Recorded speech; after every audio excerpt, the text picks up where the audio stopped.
তো কনসোনেন্স কাক কয় যেতিয়া নেকি আমি চাম middle or end consonant sound আমি কনসোনেন্ট সাউন্ড দুইটাতে কনসোনেন্ট সাউন্ড লাগিব কিন্তু ইয়াত কি লাগিব শব্দৰ মিডলত হ'ব লাগিব নহলে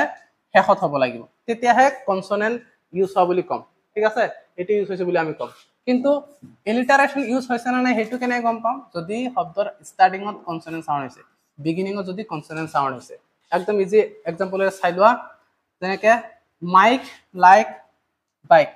এই কনসোনেন্ট লেটাৰৰ যেটো কনসোনেন্ট সাউন্ড শব্দৰ মাজত হৈ আছে চাৰিটা শব্দৰ মাজত কে আছে এই চাৰি পাঁচটা শব্দৰ মাজত কে আছে ইয়াতো চাৰিটাৰ মাজত কে আছে হয় না নাই এটা জি কে কনসোনেন্ট সাউন্ড ৰিপিট হৈছে হেতু মাজত আছে আৰু ইয়াতে বিগ ব্ৰাউন বিয়াৰ ইয়াতে বি সাউন্ড হৈছে বি টু কনসোনেন্ট হয় আৰু বি কনসোনেন্ট সাউন্ড ৰিপিট হৈ আছে আৰু এই বি টু স্টাৰ্টিংত আছে সোয়া বিগিনিংত আছে না নাই তো আমাৰ কথাটো হল যদি বিগিনিংত কনসোনেন্ট সাউন্ড ৰিপিট হৈ আছে তেনেহলে তাক এলিটাৰেশন কম মানে আৰম্ভণিত ৰিপিট হৈছে আৰু যদি মাজত বা শেষত ৰিপিট হৈছে তেনেহলে তাক কনসোনেন্স কম